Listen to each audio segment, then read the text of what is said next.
Levíticos capítulo 6, versículo de número 8 até o versículo de número 13. Um texto que os pentecostais gostam. A lei do holocausto. Todos acharam? Falou mais o Senhor a Moisés, dizendo: dá ordem a Arão e a seus filhos, dizendo: esta é a lei do holocausto. O holocausto será queimado sobre o altar toda noite, até pela manhã. E o que arderá no altar? Fogo. E o que arderá no altar? Fogo. E o sacerdote vestirá da sua veste de linho, e vestirá das calças de linho sobre a sua carne, e levantará a cinza quando o fogo houver consumido o holocausto sobre o altar. O que é que o fogo consumirá? O holocausto. E adorar junto ao altar as cinzas. Depois despirá suas vestes, e vestirá outras vestes, e levará a cinza fora do arraial. Para um lugar limpo, o fogo que está sobre o altar arderá nele, não, mas o sacerdote acenderá a lenha nele cada manhã, e sobre ele porá o holocausto, e sobre ele queimará a gordura das ofertas pacíficas. Versículo 13, toda a igreja no 3. 1, 2, 3. O fogo arderá continuamente sobre o altar e não se apagará. Podeis sentar. Se der 10 horas da noite, aqui nós está 11 minutos adiantado. Então é 20 e 16. Certo? Então você fica aí quietinho. Tá bom? Quando Israel sai da terra do Egito e caminha em direção à terra prometida, Israel é uma nação que passou por volta de 400 anos cativo na terra do Egito. Quanto tempo? Israel passou cerca de 400 anos cativo na terra do Egito. Quanto tempo? 400 anos. Nesses 400 anos, Israel estava debaixo de uma lei estabelecida pelo faraó e pela monarquia egípcia e pela sua dinastia. Quando Israel atravessa o Jordão, quando Israel atravessa o Mar Vermelho, em direção à terra de Canaã, a Palestina, a terra que manda leite e mel, Deus guia o seu povo pelo deserto. E quando Deus vai guiando o seu povo pelo deserto, uma multidão de quase 3 milhões de pessoas, segundo alguns historiadores, imagine a dimensão de pessoas que Moisés estava sob a sua liderança. Eram cerca de 3 milhões de pessoas. Quantas eram? 3 milhões. Esses 3 milhões de pessoas estavam sob um único líder chamado Moisés. Chegando ao ponto que a carga de Moisés estava tão grande, é por isso que muita gente diz que vida de pastor é fácil, mas imagine Moisés liderando 3 milhões de pessoas e muitas vezes problemas diversos de ordem social e religiosa acontecendo, e Moisés teve que resolver. Quando depois de quase 40 anos, porque a sua esposa Zípora fica com seu sogro Jetro na terra, a Bíblia diz que, na terra de Midian, a Bíblia diz que o seu sogro vai encontrar a Moisés no deserto. E ao perceber a quantidade de pessoas que estavam sobre a regência, a liderança de Moisés, Jetro dá um conselho a seu genro Moisés, dizendo: é interessante que você comece a dividir o peso da sua carga, porque essa quantidade de pessoas que está sob a sua liderança é uma quantidade muito grande. Isto vai sobrecarregar. Se fosse hoje Moisés procurasse um clínico e ele aferisse a pressão de Moisés, colesterol e também a glicemia, e a descobrir que Moisés estava um pouco alterado, porque a cabeça de Moisés estava rodando de tanta gente para resolver todo tipo de problema. E o conselho de Jerico era que dividisse a carga, porque chegaria um ponto que humanamente Moisés não seria capaz de resolver os problemas. Devido a Israel estar dividido em 12 tribos, quantas tribos? Deus instruiu a Moisés através de Jerico que escolhesse 12 líderes, anciões que tivessem respeito das 12 tribos, para auxiliar na questão do julgamento das nações nas causas pequenas e passíveis que eles próprios pudessem resolver dentro da tribo. Então Moisés escolheu 12 homens para poder reger o povo, para reger a nação de Israel, que estava dividida em 12 tribos. Entretanto, se faria necessário que existisse algumas leis, porque quando não existe lei, não existe crime. E uma nação, para viver em paz em sociedade, ela precisa ser regida por lei, por constituição e por estatuto. Tudo aquilo que não há regra fica solto, tudo aquilo que não é imposto limite fica vulnerável. E quando não existe limite para as coisas da vida, a situação pode ficar difícil e complicada. Imagine se Deus no Antigo Testamento não estivesse instituindo o decálogo dos 10 mandamentos. Imagine se Jesus não tivesse dito leis para que a igreja viesse a cumprir na terra mandamentos. Nós seríamos pessoas que não teríamos um destino, um guia, uma direção. Então as leis têm a função de trazer paz, trazer ordenança e principalmente trazer direção a todas as pessoas que estão debaixo desta lei. Todo o país é regido por lei. O Brasil é regido por uma Constituição estabelecida desde 1988. Essa Constituição tem alguns parâmetros específicos, por exemplo, o trânsito. Existe o chamado CTB, Código de Trânsito Brasileiro. Para as instituições civis existe o CDC, que é o chamado Código Civil Brasileiro. Existem também os códigos penais que são estabelecidos para as leis, que são as penas para quem comete certo tipo de crime. Então, Deus, quando percebe que a nação precisa de regras, de limites, Deus começa a estabelecer leis. Olha para mim, por favor. Dentro dessas leis, Deus, após instruir Moisés a escrever o livro de Êxodo, Deus leva a Israel para o perto do Sinai. Para o perto da onde? Para o perto da onde? Esse período do Sinai dura um período de 1 ano. Israel, por ser uma nação nômade, como se fosse cigano, ainda não estivesse na terra estabelecida. Israel estabelece moradia à beira do Sinai. Nesse tempo, Deus chama Moisés para subir no monte, lá que está os 10 mandamentos que está escrito no livro do Êxodo, no capítulo de número 20. Só que também, Deus dá a Moisés o chamado leis levíticas. Por quê? Porque quando a terra fosse partida, a terra prometida fosse partida entre os 10 filhos de Jacó e os filhos de José, Manassés e Efraim, Deus não daria concessão, não daria herdade a uma única tribo chamada tribo de Levi. Por quê? Porque Levi teria como herança ao trabalho de ordenação e trabalho dentro do santuário do Senhor. Toda a instituição religiosa estaria sobre a tribo de Levi especificamente. E a Bíblia diz que então Deus instrui a Moisés a escrever acerca das leis chamadas leis levíticas. E o terceiro livro da Bíblia, dentro dos 39 do Antigo Testamento, é chamado livro de Levi.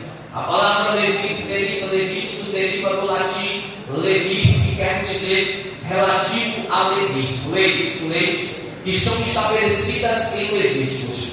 A resumo do livro de Levíticos quer dizer sobre santificação. Por que santificação? Porque o povo de Deus, quando ele é chamado para ser separado. É chamado para quê? Vou encher o saco até você prestar atenção no culto. Ele é chamado para ser separado. Por que separado? Porque Deus, quando nos chama, Deus nos chama para estar no mundo, mas não fazemos parte dele. Deus nos chama para ser separado, para ser santificado. A igreja não pode viver em semelhança com o mundo. Mesmo estando no mundo, a igreja não pode se parecer com o mundo. porque a igreja é santa. Porque a igreja é santa, porque o Deus da igreja é o Deus santo e requer para a igreja a santidade. É por isso que Hebreus, no capítulo 12, e versículo 14 do seu livro está escrito: segui a paz com todos e a santificação, separação, sem a qual ninguém verá ao Senhor. O livro de Levítico é o livro que foi instituído para tratar acerca da legislação cerimonial, legislação social e também legislação religiosa. Ele foi escrito no ano de 1445 a.C. e ele tem legislação dada por Deus durante o Sinai, durante o período de um ano. A palavra-chave dele é santificação. No capítulo de número 6, Deus começa a estabelecer algumas leis acerca das leis religiosas, leis do sacrifício. Por quê? Porque Deus havia chamado Moisés e dito a Moisés: o caminho até a terra prometida é um caminho longo, e eu preciso que nesse período, desde a saída do Egito, vocês restabeleçam o culto e a adoração ao meu nome. Eu não tenho casa, eu não tenho moradia, como também vocês não têm. Então eu preciso que vocês construam um tabernáculo, para que este tabernáculo, quando o povo estiver acampando, ele seja um local de culto, porque 6 dias Deus criou o céu e terra, separou águas, criou árvores e animais, e no 7º dia Deus descansou. Apesar de nós pensarmos que o 7º dia da semana é o domingo, na verdade, o 7º dia da semana é o sábado. O domingo é o primeiro dia da semana. E no 7º dia Deus descansa. E também exige no decálogo dos 10 mandamentos que o povo também descansasse. Esse dia de descanso é um dia exclusivo para a adoração a Deus. Então, o povo descansava teoricamente, mas estava religiosamente envolvida com o culto a Deus, a hora que acordava, a hora que dormia. Então Deus chama Moisés e manda separar a Bezaleel e também a Aholiabe, que eram esses homens artesãos que tinham dons naturais de trabalhar com ouro, de trabalhar com cobre, de trabalhar com zinco e com madeira, e eles eram artesãos chamados por Deus para criar o tabernáculo e os utensílios do tabernáculo. Quando Deus institui o tabernáculo, Deus manda criar o átrio. O átrio é como se fosse um muro. Segundo as medições, ele tinha 45 metros de comprimento por 25 metros de largura. O átrio era como se fosse um bloqueio. Ele tinha a única entrada, como se fosse um muro. Dentro do átrio ou do pátio estava o tabernáculo. Existiam dois itens dentro do pátio ou do átrio, que era o altar do sacrifício, feito de bronze, e também a chamada bacia, aonde o sacerdote fazia o processo de purificação para adentrar no templo, no santuário, no tabernáculo. Por quê? Porque o povo de Israel, eles poderiam estar no pátio oferecendo sacrifício, mas não poderiam adentrar dentro do tabernáculo. Os únicos que poderiam adentrar dentro do tabernáculo eram o sacerdote e o sumo sacerdote. É por isso que quando Cristo morre, o velho templo se rasga de alto a baixo e todos têm livre acesso dentro do tabernáculo do Senhor. O povo tinha direito de estar no pátio, mas não tinha direito de estar dentro do tabernáculo, somente o sacerdote e o sumo sacerdote. E lá dentro do pátio existia o altar de bronze do sacrifício, onde o povo oferecia sacrifício ao Senhor.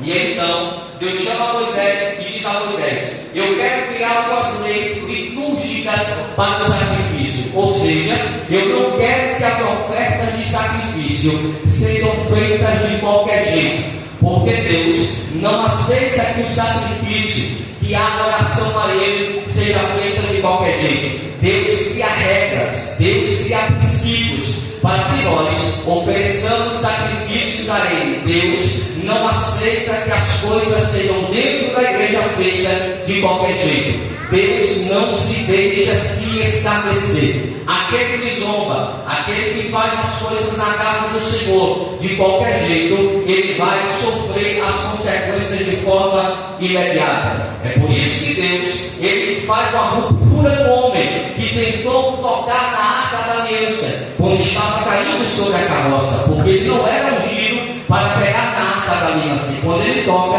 ele quebra princípio. Quando ele quebra princípio, Deus faz uma ruptura sobre ele, porque não era para tocar na arca da aliança, porque ele não era da tribo de Levi. Então, Deus tem regras, Deus tem ordem, Deus tem princípio, e Deus não quebra princípios para receber adoração. Não adianta a pessoa pegar e vir para cá oferecer sacrifício pensando que Deus vai receber o seu sacrifício. Não adianta a pessoa dizimar achando que Deus está preocupado com o seu dinheiro, ou que Deus está à venda com uma mercadoria no supermercado. Não, Deus quer santificação da igreja. Se não tiver santificação, se não tiver purificação, se não tiver uma comunhão com Deus, seu sacrifício não está sendo recebido. Então Deus institui alguns tipos de sacrifício. O primeiro sacrifício é chamado a oferta para culpa. É como se fosse um sacrifício de restituição.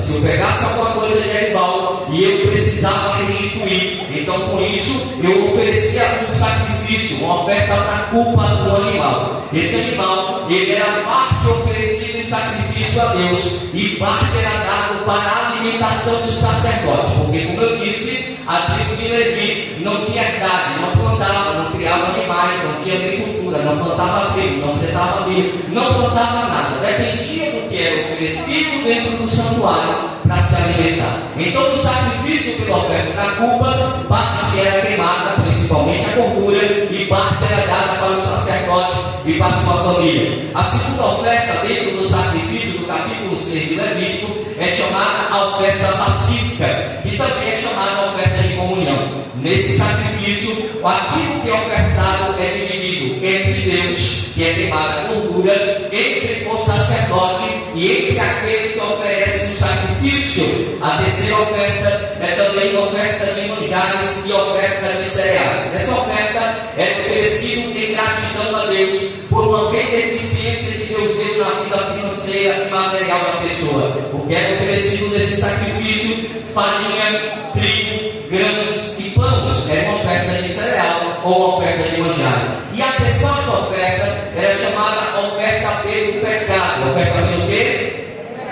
A oferta pelo pecado é a oferta que o povo oferecia pelo sentimento de culpa. É aquele momento que nós olhamos no espelho e dizemos: rapaz, eu preciso melhorar a minha vida espiritual, porque cada dia eu estou pecando mais, eu preciso mudar de vida. Aquilo trazia uma angústia, e consequentemente a nação, ou o ofertante, ou o sentido-se culpado, aquele que estava com remorso, procurava o sacerdote, oferecia sacrifício no altar de bronze. Era chamada oferta pelo pecado, era a oferta de tristeza ou arrependimento. E existia a quinta oferta essa que muitos pentecostais gostam de ler, o capítulo 6, versículo 13, quando o texto diz o seguinte: o fogo arderá continuamente sobre o altar e não se apagará. Essa oferta é chamada a lei do holocausto. Podemos considerar a lei do holocausto, a quinta oferta, diferente das outras quatro anteriores. Por quê? Pergunte por quê, pastor?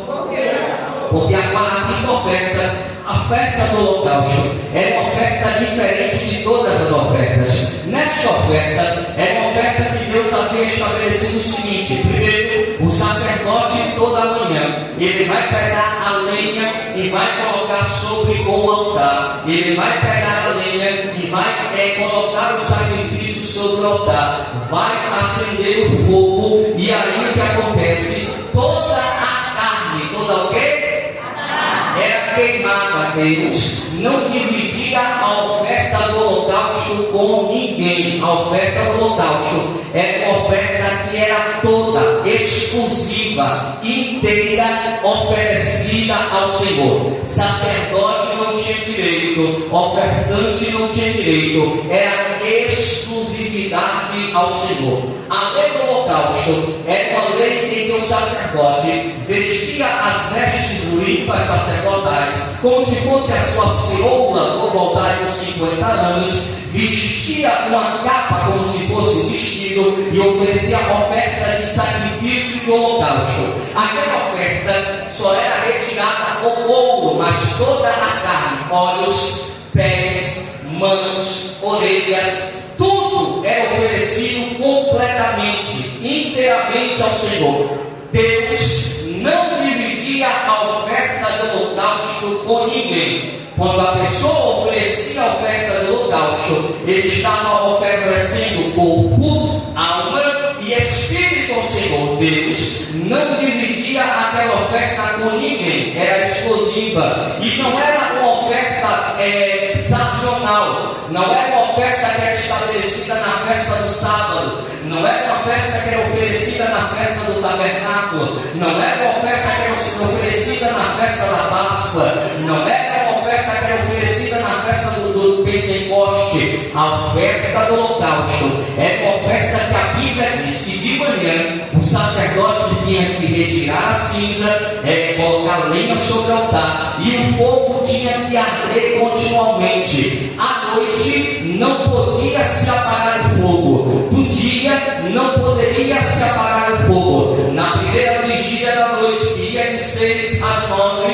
não poderia se apagar o fogo. Na segunda vigília da noite, que ia de 9 às 12, não podia se apagar o fogo. Na terceira vigília, que ia de meia-noite às 3 da manhã, não podia se apagar o fogo. Na quarta vigília, que ia das 3 às 6 da manhã, não poderia se apagar o fogo. Quando o sol nascia, não poderia se apagar o fogo. É uma oferta que Deus exigia que fosse 24 horas por dia, 7 dias por semana, 31 dias por mês no limite, 365 dias por ano. Não poderia ter interrupção, não poderia ter intermitência. Deus disse a Moisés o seguinte: esta oferta do holocausto, ela sobe com um cheiro suave. Eu preciso que quando for pela manhã, ela esteja queimando sobre o altar. Eu preciso que quando o povo for dormir, ela esteja queimando sobre o altar. Eu preciso que quando o sol estiver raiando lá no horizonte, ela esteja queimando sobre o altar. Eu preciso que quando for a madrugada, ela esteja queimando sobre o altar. Eu não aceito interrupção, tem que ser 24 horas. Não quero saber dessa história de um fogo arder um dia e no outro dia ser apagado. Eu preciso que seja constante, eu preciso que seja pleno. Eu não posso aceitar que no momento da dispensa estiver vazia, o fogo se apague. Eu não posso aceitar que na hora que o carro tivesse gasolina, o fogo se apague. Eu não posso aceitar que na hora que a fatura do cartão estiver vencendo, o fogo se apague. Eu não posso aceitar que na hora que o homem da coleta estiver pendurado lá em cima da escada dizendo vou cortar, o fogo se apague. Eu preciso que no vale o fogo esteja aceso, que no monte o fogo esteja aceso, que aonde, independente da adversidade, eu quero que o fogo esteja aceso. Independente da tribulação, o fogo tem que estar aceso. Independente da calúnia, o fogo tem que estar aceso. Independente da perseguição, o fogo tem que estar aceso. Porque minha igreja, por holocausto estiver queimando, não precisa de motivo para estar o holocausto pegando fogo. Eu preciso que tenha fogo de manhã, eu preciso que tenha fogo de tarde, eu preciso que tenha fogo de noite, eu preciso que tenha fogo de madrugada, eu preciso que tenha fogo dentro do templo, eu preciso que tenha fogo no Parque Verde, eu preciso que tenha fogo em Salvador, eu preciso que tenha fogo na Bahia, eu preciso que tenha fogo viajando de ônibus, eu preciso que tenha fogo viajando de carro, eu preciso que tenha fogo viajando de avião, eu preciso que tenha fogo se estiver na Europa, eu preciso que o fogo esteja aceso se estiver no trabalho, eu preciso que o fogo esteja aceso se estiver na escola, eu preciso que o fogo esteja aceso se estiver na faculdade, eu preciso que o fogo arda de manhã, eu preciso que o fogo arda na segunda, eu preciso que o fogo arda na terça, eu preciso que o fogo arda se tiver culto ou se tiver estado, eu preciso que o fogo não se apague, não pode apagar a oração, eu preciso apontar o sacrifício e tem fogo aí, tem altar, tem sacrifício, tem holocausto, tem cordeiro, o fogo está aceso.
o fogo apagou. O povo, quando olhou, viu o deserto, não tinha água, disse: eu vou murmurar. Então ele diz assim: eu vou provar que eu sou Deus que faço brotar até mesmo água na rocha para encher a boca, a goela de 3 milhões de pessoas. Deus fez brotar 6 milhões de litros para alimentar com água aquele povo. Imagina essa provinha que você está pensando que é difícil. Você acha que ele não tem poder para resolver? O povo olhou e disse: o mar vermelho está difícil, não vamos atravessar.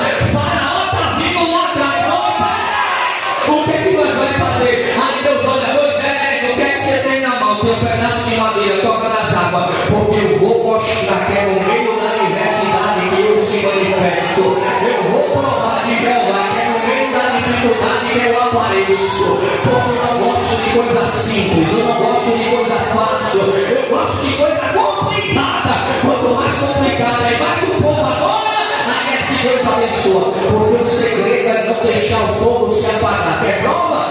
Jó, a prova foi grande. Mataram seus filhos, morreram, a sua criação morreu, o seu dinheiro foi todo embora, lhe sobrou feridas, cabo de telha e uma mulher murmuradora. O que Jó fez? Ele disse: eu não vou deixar o fogo se apagar. No saí do ventre da minha mãe, no eu tornarei para lá. Deus me deu, Deus tomou, bendito seja o nome do Senhor. O segredo é não deixar o fogo se apagar. Não deixe o fogo se apagar, não. A prova está grande e algo está dizendo: Deus te abandonou. É porque ele sabe que se o fogo se apagar, aquela essência, aquele cheiro suave, o sacrifício de Deus não divide com ninguém.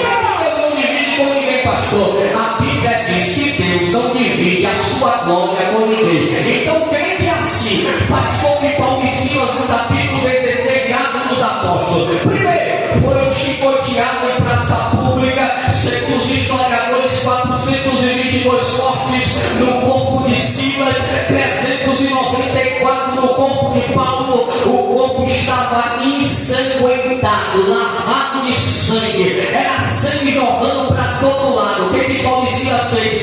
Foi levado por cárcere interior da cidade de Filipos, a cadeia.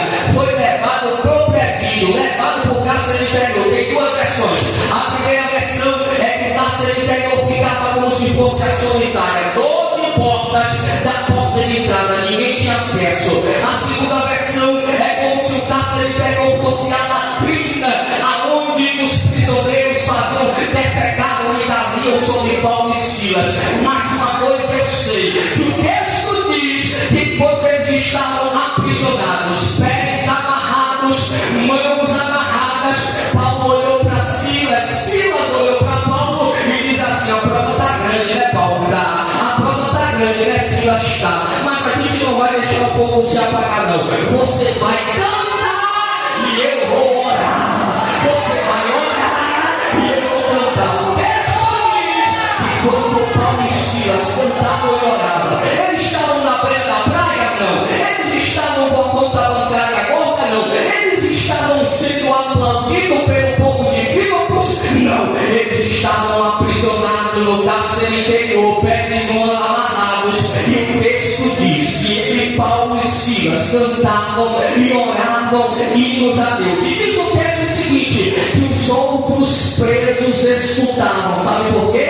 Porque os presos olhavam um para o outro e diziam: rapaz, esse povo está aprisionado no cárcere interior, que era 12 portas lá no final do cárcere, e nós ouvimos a oração e o cântico que louvou a Deus. Era tão forte, tão a alma, que eles conseguiam ouvir da porta o cântico e a oração de Paulo e Silas. Eles, os presos, ouviam e diziam: quem sabe um ao outro, rapaz, que negócio é esse? Esse tal desse Jesus que esses dois homens servem é poderoso. Os homens estão com o pé amarrado, mão amarrada, aprisionado, mas eles cantam e oram. Os presos estavam admirados. Olha para mim, por favor, porque crente na prova não murmura, crente na prova adora, crente na prova não reclama, não murmura. Na glória a Deus, aleluia. Porque a proporção de crente, na glória a Deus, aleluia, Jesus chega no meio do negócio e diz assim: agora chegou a minha hora de resolver, chegou a minha hora de entrar no vale, chegou a minha hora de entrar na dificuldade,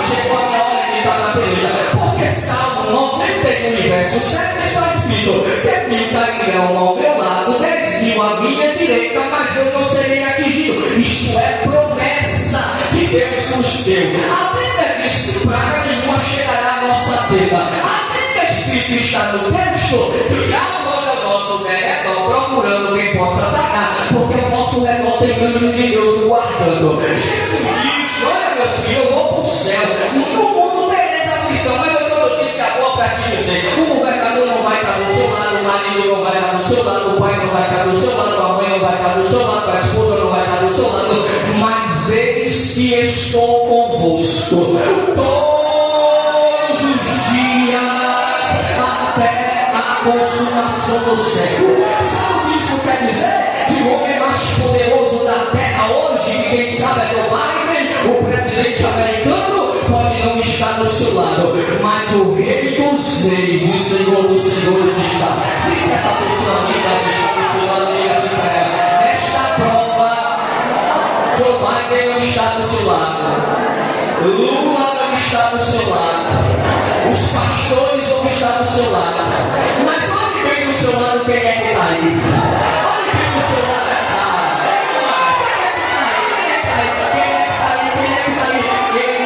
Estou convosco.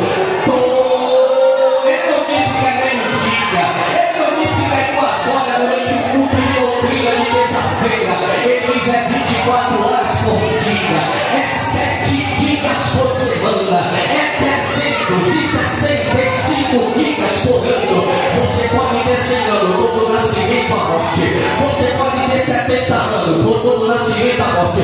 Tu pode estar no leito da UTI, vou estar lá. Tu pode estar no vale aprisionado, vou estar lá. Ele não te abandona, ele não te larga, ele está contigo na peleja, ele está contigo na prova. E quando você pensar que não tem mais força, ele vai te carregar no colo e vai dizer: eu não te deixo, eu não te deixo, eu não te deixo, eu não te deixo, eu não te deixo, eu não te deixo. Êxodo 14 diz o seguinte: quando o povo atravessa a madeira, olha para trás, lá vem o inimigo, aí Deus diz ao Moisés: diga ao povo para não se preocupar. Por quê? Porque nesta peleja não tereis que pelejar, porque o Senhor pelejará por vós. Quem vai pelejar não é o exército brasileiro, não é o exército russo, não é o exército americano, é o general de guerra, o Senhor dos exércitos. Ele está do teu lado, ele está na peleja, ele está na batalha, ele está na dificuldade, ele não te abandona. Vou voltar para o capítulo 16 do apóstolo. Aí está Paulo e Silas cantando e orando em Deus. Na 10 horas nada acontece, na 10h30 nada acontece, na 11 horas nada acontece. É por isso que eu gosto do texto de Eclesiastes capítulo 3, é porque está escrito: há um tempo determinado para todas as coisas debaixo do céu. Deus marcou o tempo, o relógio de Deus, ele não chega antes, ele não chega depois. Deus é pontual na sua ação. Parece às vezes, na visão humana, que Deus está atrasado. Quando não tem mais saída, diz assim: Senhor, me socorre porque eu vou perecer. Mas aí Jesus diz: eu não chego atrasado. Quando pensar se não tem mais força, tenha força, porque eu sou Deus da sua força. Porque quando estiveres fraco, eu sou forte. Quando pensar que sou forte, estás fraco. Aí a Bíblia diz que então, quando eles cantavam na 11h30, nada acontecia. Porque o segredo do Evangelho é não desistir no meio da prova. O segredo é o quê?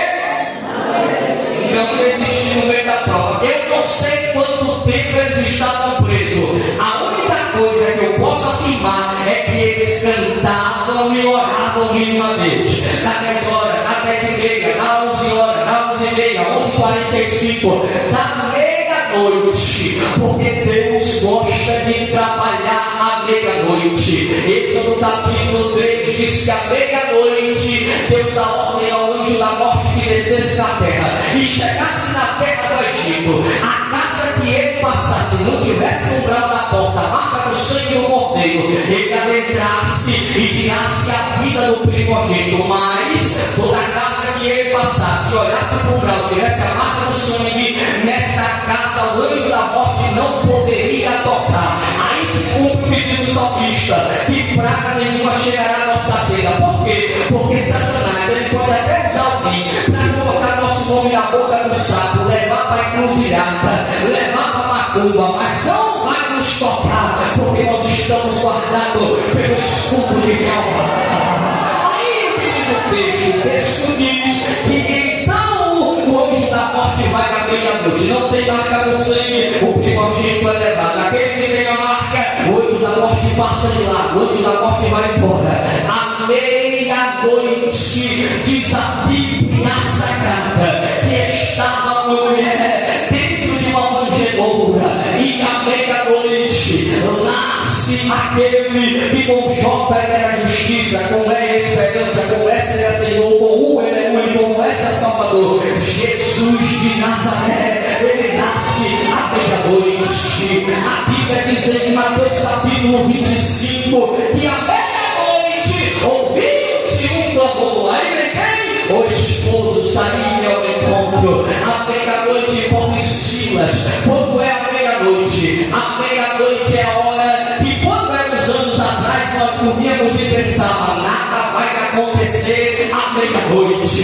porque Deus gosta de trabalhar com golpes quando parece que nada vai acontecer, quando parece que a causa está perdida, quando parece que não tem mais jeito, quando parece que não tem mais solução, quando parece que é hora de entregar os pontos, desistir, baixar a cabeça e dizer acabou para mim, quando parece que tudo está acabado, hora do sono, hora de dormir, meia-noite, de repente começa a terra a tremer, a cadeia começa a balançar, as paredes começam a sacudir, as correntes de Paulo que prendiam os pés caem, as correntes que prendiam a mão caem, e meia-noite, porque Deus quando opera não mata, ele não escolhe ninguém, ele faz com perfeição. À meia-noite as paredes se roem, se quebram e as cadeias se partem,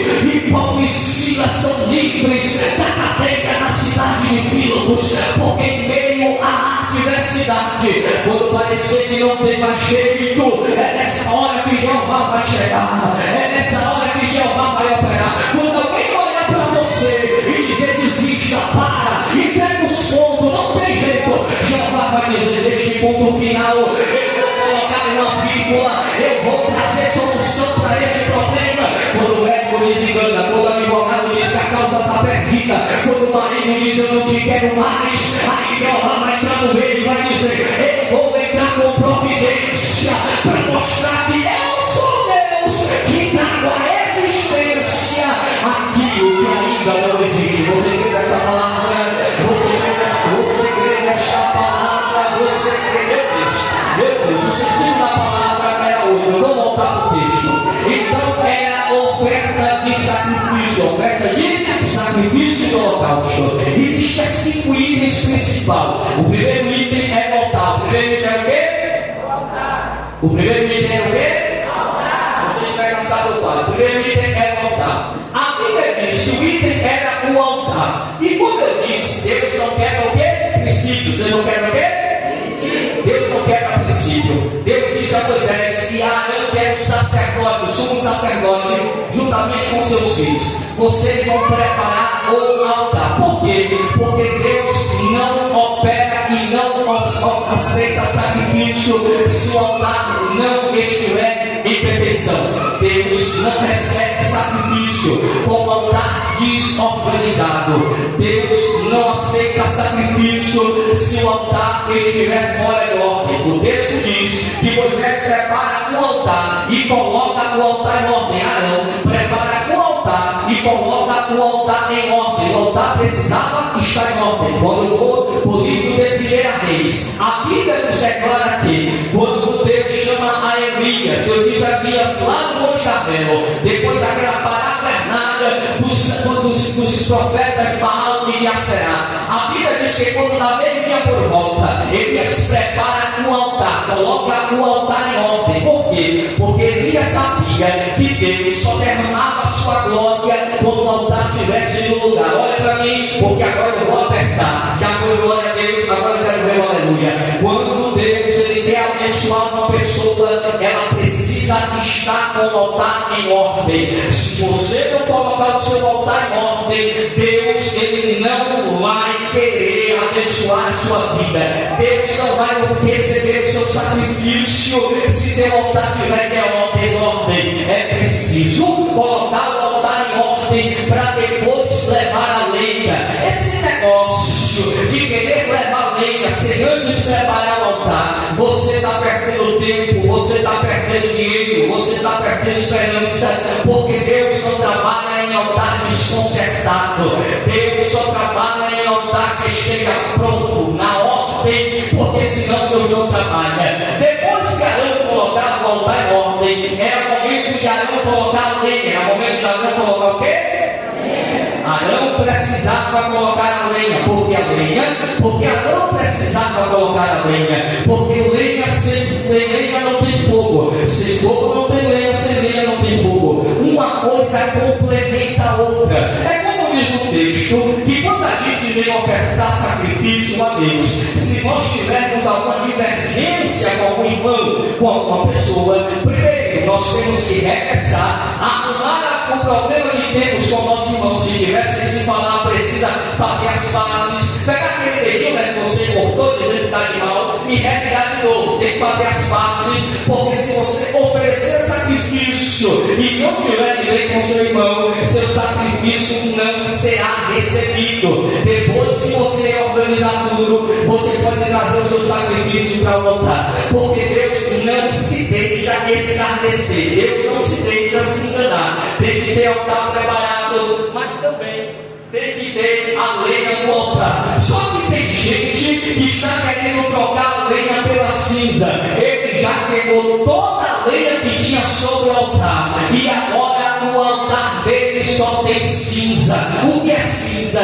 Cinza parece que é lenha, mas não é mais lenha. Cinza não tem poder de acender fogo. Tem gente que está vindo para o altar atrás de fogo, mas em vez de trazer lenha para o altar, ele está trazendo é cinza. O pecado está tomando conta dele. Ele só quer virar crente, só trazer lenha quando passa no portão da igreja. Mas quando está lá fora, no meio da sociedade, na rua que ele mora, na escola que ele estuda, na faculdade que ele faz, no trabalho que ele trabalha, ele parece que é uma cinza. Alguém olha para ele e diz assim: essa cinza não tem não, é lenha. Lenha é lenha, cinza é cinza. Tem gente que só é crente no portão para dentro. Quando você encontra na rua, você olha, está desviado, não tem identidade de crente, não tem aparência de membro da Assembleia de Deus, não parece que nasceu na Assembleia de Deus, não parece que faz parte da Assembleia de Deus. Eu me lembro de uma cena na adolescência, tem quase 20 anos isso, mas não me esqueço. Quando eu aceitei a Jesus, eu estava em um culto de quinta-feira, e cantou, os irmãos alguns devem conhecer, chamado Teste. Teve a oportunidade, eu todo convertido, e disse assim: olha, eu vi um irmão na feira de bermuda. Quando ele falou aqui, o Espírito Santo, mesmo que não fosse comigo, disse assim: eu acho que é com você. Você precisa pegar umas vestes de assembleana, porque assembleana, a gente assembleia há muito tempo, sabe? Tem uma identidade. Homem usa calça e usa camisa de manga, mulher usa saia e usa camisa de manga. Tem que ter princípios, é costume, mas quem não quer respeitar o costume da Assembleia de Deus, tem inúmeras igrejas aí que aceitam seu costume, mas você não vai mudar daquilo que tem 113 anos de existência. Você não é maior do que a igreja, você não é maior do que o costume da igreja. Se você está com o costume errado, vá para outro lugar, porque aqui só fica aquele assembleando, panela de fogo, e conhece o costume e respeita. Porque quando você desobedece, glória a Deus, né? Quando você desobedece o costume da igreja, você está descumprindo um costume que é chamado de pecado de desobediência.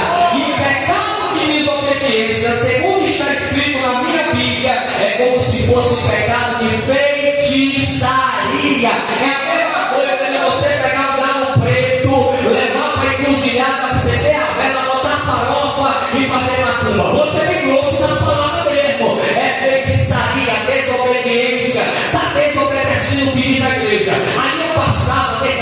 dias comecei a usar, eu só tinha uma calça, né? Uma calça que era uma calça de pescador, chegava na canela, tinha 5 bolsos. Eu ia para a igreja terça com ela, lavava de manhã, e aí no outro dia saía na rua com ela, quinta lavava de novo, até a hora que desbotou, mas eu ia para a igreja com ela. Na época a gente ainda não era metido, não ia para shopping comprar calça de 80, de 90, de 100, de 200, de 300. Eu estou botando o preço bem baixo. O que a gente fazia? Pegava aquela bacia de inox, comprava um tintom na feira, derramava a calça no tintom e a calça estava zeradinha. Aí ia para a igreja, os irmãos olhavam e olha, irmão chegou com a calça nova. Não era calça nova, não, era calça de tintom. Aleluia!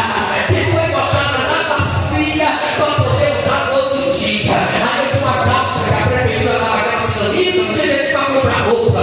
Camaçari, prefeitura municipal. Ia para o culto todo dia, para a igreja todo dia, andava na rua de calça. Aí um dia um senhor de idade olhou para mim, quase meu vizinho, e disse assim: menino, só um pinte desse, você de calça social. Aí de repente ele parou, fez aquele momento de reflexão, aí virou para mim e disse: ah, rapaz, eu já sei, você é crente da Assembleia de Deus, né? Eu disse: é, porque crente da Assembleia de Deus tem identidade.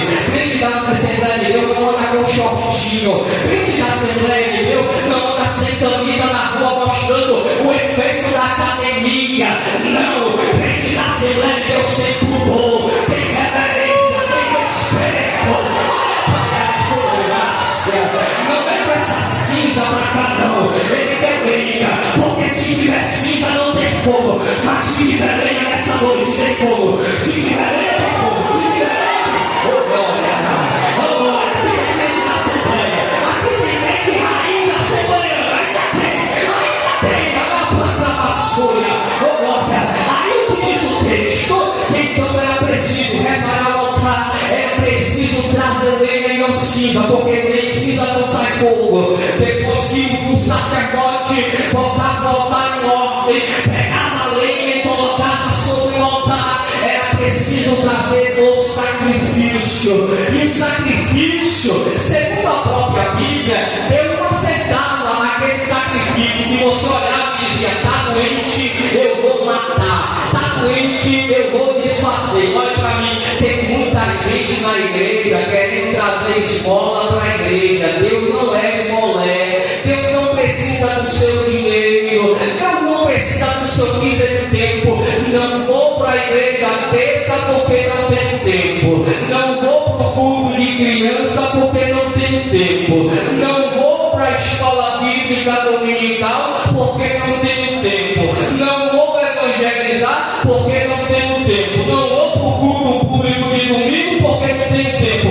Tem muita gente querendo dar esmola a Deus. Deus não está aqui para pedir esmola para ninguém, nem do seu dinheiro, que é aquelas moedas de 10 centavos que você bota na salva para enganar, que está rolando lá no chão da sua casa, todo mundo já chupou, aí você encontrou no chão, pegou assim e disse: eu vou levar para a igreja para dar de oferta na salva. Pelo amor de Deus, pega esse dinheiro e joga no lixo, porque Deus não é o Deus de esmola, Deus quer primícia, Deus quer o melhor. Ah, eu não tenho tempo para ir para a igreja, então fica em casa no YouTube assistindo um culto de uns pregadores que tem por aí. Da igreja, pelo amor de Deus, não vem para cá não, porque Deus não é Deus de esmola, Deus é Deus de primícia. Chegou de manhã e diz: hoje é culto de terça, quando eu chegar em casa vou me arrumar para ir para o culto. É tudo de quinta, meu tempo é prioridade para Jeová. Vou para a igreja porque são 2 horas de culto, são 2 horas de escola bíblica dominical, de 9 até 11. Meu domingo é precioso, não posso ir para a igreja, vou fazer almoço, acorda às 6 horas da manhã, bença, e vai para o fogão fazer o rango, fazer a boia, fazer a moqueca, fazer a feijoada. 11 horas quando você chegar, risca o fósforo, abre o gás e dá uma esquentadinha no almoço e come. Larga, como diz o baiano, larga de baratinho e vem para a escola bíblica dominical aprender a amassar o pé na massa, da palavra de Jesus. O povo hoje não tem mais tempo não. Quando eu aceitei Jesus, eu tinha culto terça, tinha que sair no quarta, tinha culto quinta, tinha outro ensaio sexta.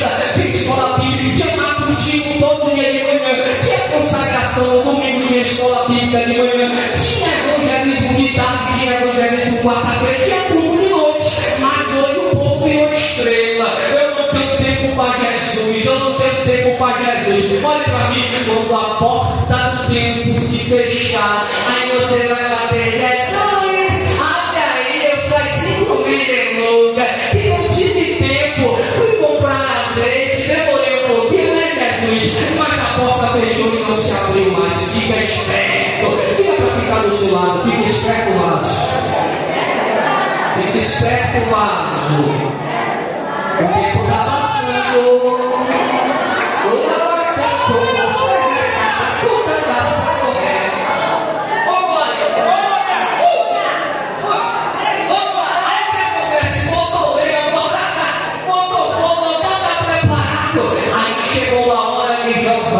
Porque Jeová não trabalha se o altar não estiver consertado, se a lenha não for cinza e se a oferta não for primícia, porque ele não é esmolé. Aí quando chega o ponto, Jeová diz: agora sacerdote, coloca fogo nesse altar, porque quando o fogo estiver sobre o altar, aí aquele cheiro suave vai chegar nas minhas narinas e eu vou abençoar o meu povo. Tem gente que quer ser abençoado, mas não quer oferecer sacrifício. Tem gente que quer achar emprego, mas está deitado na rede, assistindo Caverna do Dragão, assistindo o He-Man, assistindo o Jaspion, assistindo aquele desenho.